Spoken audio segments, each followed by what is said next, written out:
Channel 14 के office पर हमले की धमकी दी गई है। ईरान और इजराइल जंग का 8वां दिन और देर रात इजराइल ने ईरान की राजधानी तेहरान पर लगातार एयर स्ट्राइक किए और इसके बाद पूरे तेहरान में एयर डिफेंस सिस्टम एक्टिव कर दिए गए।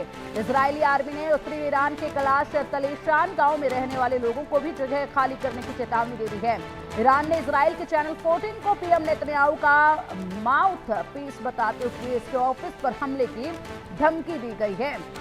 इस वक्त अगर देखा जाए अजय, इजराइल और ईरान दोनों ही के न्यूज चैनल्स में जिस तरीके से लगातार वहां पर बैठकर जो बातें कही जा रही हैं उसको लेकर भी बखूबी इनकी नजरें बनी हुई हैं और इसलिए अब न्यूज चैनल्स को भी टारगेट किया जा रहा है। इससे पहले भी एक न्यूज स्टूडियो पर जो अटैक हुआ वो हमने देखा, जो कि सीधा लाइव तस्वीरें सामने आई। उसके बाद अब यहाँ पर एक और न्यूज चैनल को टारगेट करने के लिए कह दिया गया है। ईरान की तरफ से कहा गया है कि यहाँ पर जो चैनल 14 है उसके ऑफिस को अब उड़ाया जाएगा, ये धमकी दी गई। देखिए, बिल्कुल अगर आप देखें तो इस वक्त जो जंग चल रही है उस जंग कहीं ना कहीं ग्राउंड पर तो लड़ा ही जा रहा है, मगर उसके साथ साथ इस चीज को भी सुनिश्चित किया जा रहा है कि जो प्रोपेगेंडा वॉरफेयर इस वक्त इजराइल और ईरान के बीच चल रहा है उसको भी कहीं ना कहीं कैटर किया जा सके। इजराइल जिस तरीके से अपने हमलों के बाद जो उसने नुकसान किया है उसकी तस्वीरें और तमाम चीजें जो है वो दुनिया को दिखा रहा है, उसी तरह से ईरान भी अब कोशिश कर रहा है। अगर आप देखें तो पिछले कुछ समय में ईरान के जो डिजिटल मीडिया हैं या बाकी चीजें हैं उसको जो है वो ज्यादा तूल दी जा रही है। और दूसरा ही नहीं, हमने देखा कि ईरान के भी एक टीवी चैनल के ऑफिस को निशाना जो है वो बनता देखा गया था। तो ऐसे में कहीं ना कहीं अब ये साफ हो जाता है कि चैनल 14 के ऑफिस पर हमले की धमकी जो है वो दी जा रही है और इजराइल ने ईरान पर फिर बड़ी कार्रवाई जो की है उसके बाद इस चीज को माना जा रहा है कि हो सकता है ये चीजें भी हो जाएं, क्योंकि प्रोपेगेंडा वॉरफेयर जो है वो बेहद जरूरी आज के टाइम में हो जाता है, क्योंकि इसी से आपके ट्रूप्स की और आपके जो लोग हैं उनकी मोरल बूस्टिंग भी होती है। बिल्कुल, आपने बिल्कुल सही कहा। और ऐसे में जिस तरीके से ये लड़ाई देखी जा रही है वो बिल्कुल ही एक एक चीज़ों को लेकर ये लड़ाई लड़ी जा रही है, एक एक चीज़ पर नज़र रखे हुए ये लड़ाई लड़ी जा रही है। टारगेट जो है वो भी बयां कर रहे हैं यहाँ पर। इजराइल का ईरान पर लगातार ये बड़ा अटैक देखा जा रहा है। ईरान की कार्बन फाइबर फैसिलिटी पर हमला किया है। $500 मिलियन की कार्बन फाइबर फैसिलिटी पर अटैक किया गया। न्यूक्लियर ड्रोन प्रोग्राम के लिए भी ये बेहद अहम था, उसको यहाँ पर टारगेट किया गया है।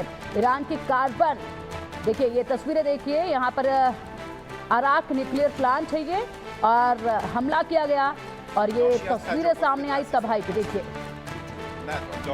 I trust his judgment.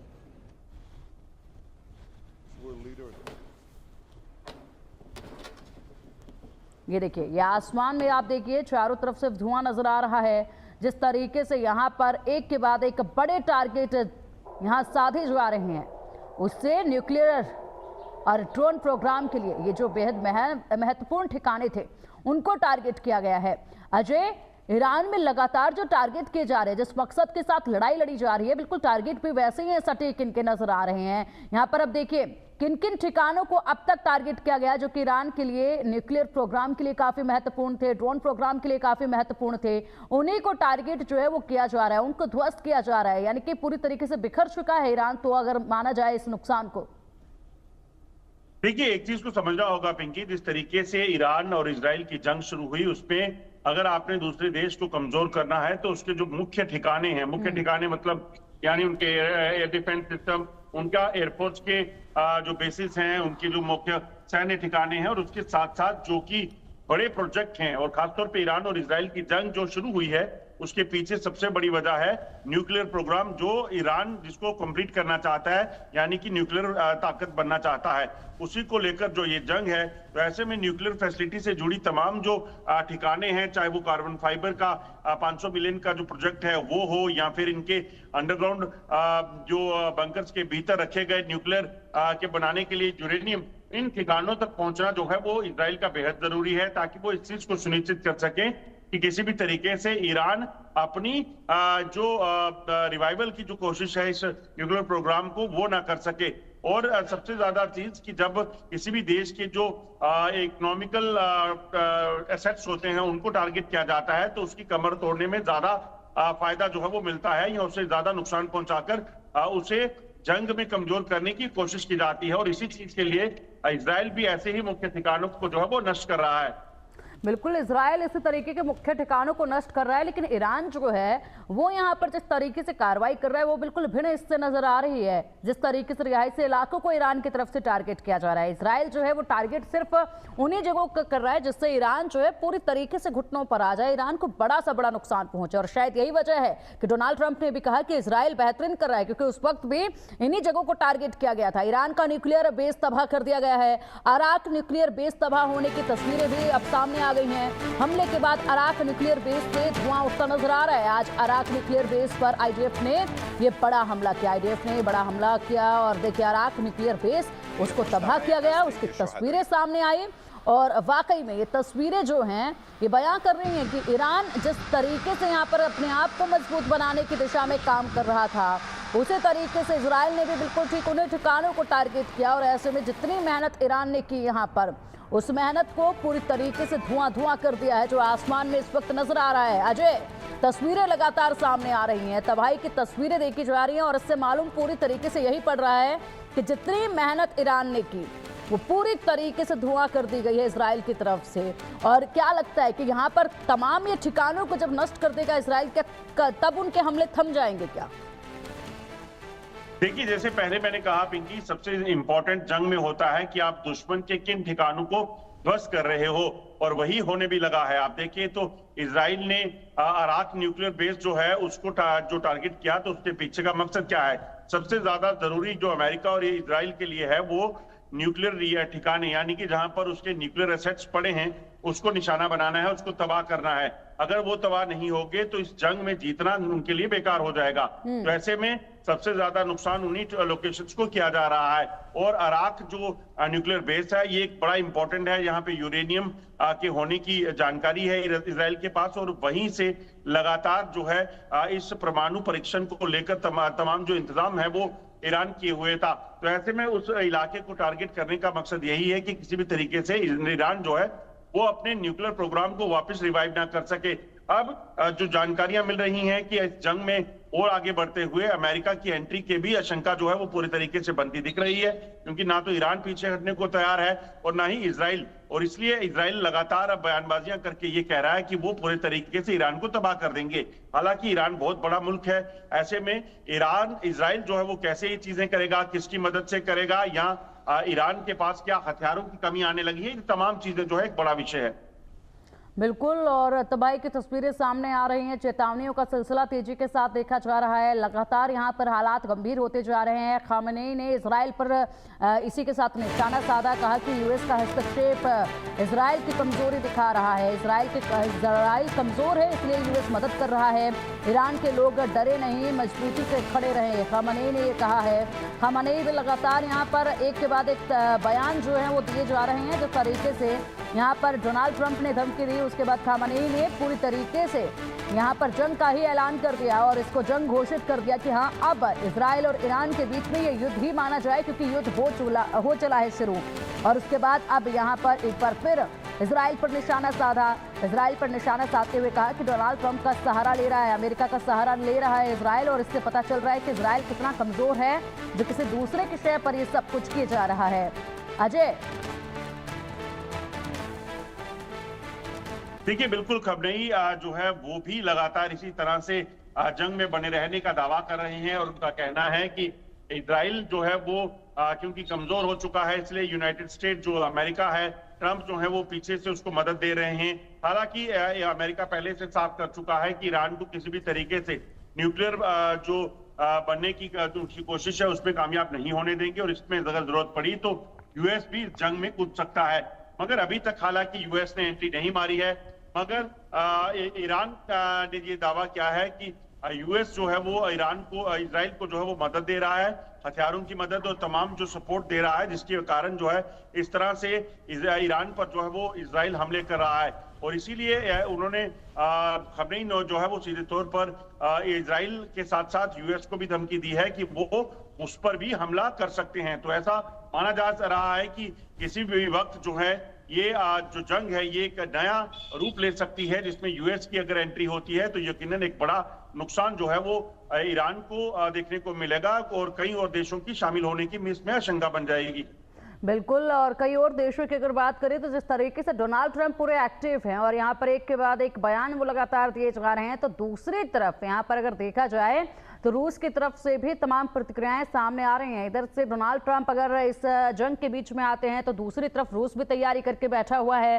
तो मिडल ईस्ट के हालात जो है वो बहुत गंभीर हो सकते हैं। अजय, नेतन्याहू ने खामेनेई को अब धमकी दी है, खामेनेई के खात्मे तक जंग जारी रहेगी, हमारे सारे विकल्प खुले हैं, हमारी कार्रवाई पूरी दुनिया देखेगी, ईरान से अब कोई बात नहीं होगी। नेतन्याहू ने कह दिया कि अब कोई बातचीत नहीं होगी, खामेनेई का खात्मा होगा, उसके बाद ही इस जंग को कहीं ना कहीं शांत कराया जाएगा। तो केवल यहाँ पर अब सिर्फ यही नहीं है कि परमाणु ठिकानों को टारगेट किया गया, उन्हें ध्वस्त किया गया और उसके बाद जंग का खत्म कर दिया गया, बल्कि यहाँ पर खामेनेई का खात्मा बेहद जरूरी इजराइल के लिए नजर आ रहा है।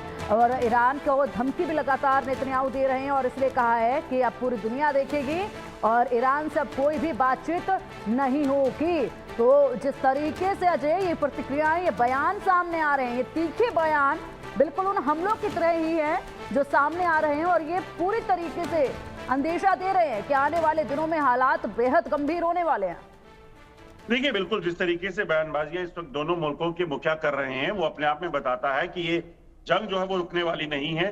ईरान की तरफ से कहा गया कि वो जंग झुकेंगे नहीं और इजराइल को इसका जो हमला किया गया है उस पर उसका खामियाजा भुगतना पड़ेगा, उस पर जवाबी कार्रवाई जो है वो जारी रखेंगे। वहीं अगर आप देखें तो नेतन्याहू ने भी साफ किया कि वो उन्होंने किया है और न्यूक्लियर पावर बनने की जो कोशिश है ईरान की उसको कामयाब नहीं होने देंगे। और इतना ही नहीं, उन्होंने कहा कि खामेनेई के अंत के साथ ही इस युद्ध का अंत होगा।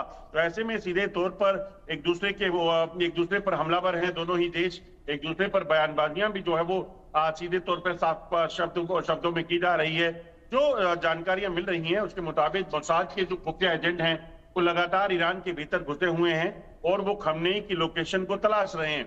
देखिए, एक चीज की इजराइल के जो प्रेसिडेंट हैं नेतन्याहू की बात की जाए तो वो हमेशा जब भी बयान देते हैं वो ग्राउंड पर दिखेंगे। और वहीं अगर बात की जाए तो ईरान की तरफ से खामेनेई का बयान जब भी आता है तो किसी अंडरग्राउंड तहखाने से या अपने बंकर से आता है। तो ये बताता है कि इजराइल अगर इस छोटा सा देश होने के बावजूद इस तरीके से जंग लड़ रहा है तो उसके पीछे की वजह सिर्फ और सिर्फ वहां का जो मुखिया है वो बड़ा एक्टिव है और उसी चीज को लेकर वो लगातार ईरान जैसे बड़े मुल्क से भिड़ा हुआ है। तो अब देखना होगा कि जंग किस ओर मोड़ लेती है और क्या और कि बाकी देशों की भी इसमें शमूलियत होती है। अगर इजराइल को यूएस मदद दे रहा है तो लगातार जो खुफिया सूत्र बता रहे हैं उसके मुताबिक ईरान को भी चीन से मदद मिलना शुरू हो गई है। तो ऐसे में अगर चीन से मदद ले रहा है तो क्या इन दोनों देशों की, यूएस की और चीन की भी इस युद्ध में एंट्री हो सकती है डायरेक्ट, ये भी देखना होगा।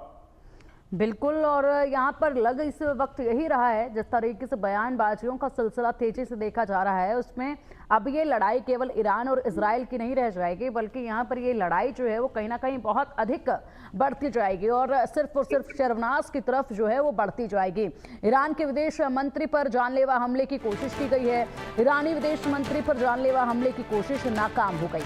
ईरान की सुरक्षा एजेंसियों ने हमले को नाकाम कर दिया है। ईरान के विदेश मंत्री के सलाहकार ने यह जानकारी दी है। अराघची के सलाहकार हुसैन रंजबारान का दावा है कि इजराइल ने अराघची की हत्या की साजिश की है। सुरक्षा उपायों से हत्या की साजिश नाकाम हो गई है। सुरक्षा पुख्ता थी इसलिए ये साजिश जो है वो नाकाम हो गई है। ईरान के विदेश मंत्री पर अटैक करने की कोशिश की गई जो कि विफल रहा है। अजय, देखिए, बिल्कुल इस चीज का दावा किया गया है ईरान की तरफ से कि उनके जो विदेश मंत्री है उन पर हमला करने का एक प्रयास किया गया है जिसे उनके सुरक्षा बलों ने जो है विफल कर दिया है। तो युद्ध है, युद्ध में हमले लगातार चलेंगे और युद्ध खत्म तब होगा जब ये लोग टेबल पे आएंगे, बातचीत करेंगे या फिर दोनों ही तरफ के जो मुखिया हैं उनको कोई नुकसान होगा। तो इसीलिए देखें तो इजराइल की तरफ से शुरू से पहले दिन से जो है वो हाई प्रोफाइल टारगेट्स को अचीव करने का सिलसिला जारी है, चाहे वो उनके सेना प्रमुख हों, चाहे उनके जो परमाणु प्रोग्राम है उसके जो हेड हों, उनके डिप्टी डायरेक्टर हेड हों या तमाम जो लोग हैं उनको टारगेट किया जा रहा है। तो अब ईरान के विदेश मंत्री को टारगेट करने का प्रयास किया गया है, ये ऐसा दावा ईरान की तरफ से किया गया है। हालांकि उस हमले में उनको नुकसान नहीं हुआ है, मगर लगातार इस तरीके से टारगेट करने के सिलसिले को आगे बढ़ाया जा रहा है। बिल्कुल, और लगातार यहाँ पर ये सिलसिला अब देखा भी इसी तरीके से जा रहा है। इजराइल ईरान जंग के बीच में रूस की एंट्री और जंग के बीच रूस ने अमेरिका को बड़ी चेतावनी दी। जंग में दखल दिया तो गंभीर नतीजे होंगे। अमेरिका इस स्थिति में कोई सैन्य दखल ना दे, दखल दिया तो खतरनाक कदम होंगे।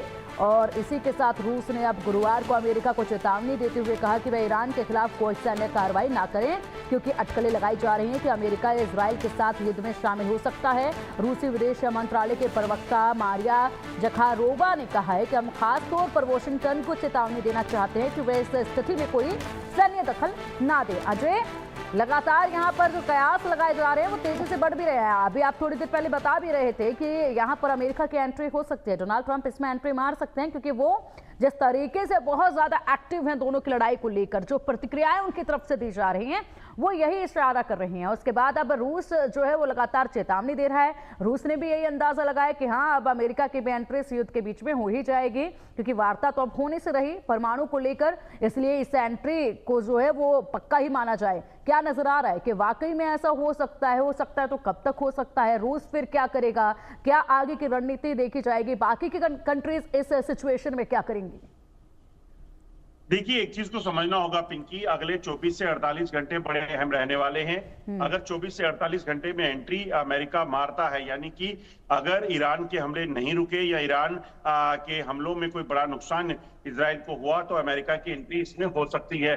सबसे बड़ी बात है कि अमेरिका भी चाहता है कि सबसे पहले ईरान में वो ठिकाने जहां पर न्यूक्लियर रिएक्टर सेंटर बनाए गए थे, जहां पर न्यूक्लियर के लिए यूरेनियम को जो है वो रखा गया था, उन ठिकानों को ध्वस्त करना बेहद जरूरी है, ताकि ईरान की जो न्यूक्लियर पावर बनने की जो कोशिश है उसको पूरे तरीके से पहले खत्म किया जा सके। दूसरी एक चीज इसमें यह है कि अगर अमेरिका की एंट्री होती है तो फिर क्या रूस और चीन भी जो है वो इनके साथ मिलेगा, वो सीधे तौर पर इस जंग में शामिल होगा, ये देखना होगा। जिस तरीके से अगर आप देखें तो नेतन्याहू लगातार धमकियां दे रहे थे, हमलों में जारी हैं, और पुतिन जब ये कह रहे हैं कि इजराइल और ईरान की जंग से अमेरिका को बाहर रहना चाहिए, अगर ऐसा हुआ तो उसके खामियाजा भुगतना पड़ सकता है, उसके लिए वो खतरनाक हो सकता है। तो इसका मतलब साफ है कि रूस कहीं ना कहीं ईरान को मदद देने की सोच रहा है। तो ऐसा होता है तो यकीनन एक बड़ा विश्व युद्ध का खतरा जो है वो बन जाता है, क्योंकि ना सिर्फ अमेरिका और रूस की एंट्री होगी, चीन की एंट्री होगी, बल्कि आसपास के जो छोटे देश हैं वो भी इस युद्ध की जद में जो है वो आने लगेंगे। बिल्कुल अजय, और अब जिस तरीके से आप बता रहे हैं कि अगले आने वाले कुछ घंटे जो हैं वो बेहद महत्वपूर्ण हैं, और उसी वक्त एक तस्वीर जो है वो कहीं ना कहीं साफ होगी, लेकिन परिणाम जो भी होंगे वो गंभीर ही होंगे, जिस तरीके से अंदेशे लगाए जा रहे हैं। फिलहाल शांति की ही हम उम्मीद करते हैं। बहुत शुक्रिया आपका अजय इन तमाम जानकारियों के लिए। रुकेंगे यहाँ एक छोटे से ब्रेक के लिए। खबरों का सिलसिला लगातार जारी है, देखते रहिए इंडिया न्यूज़।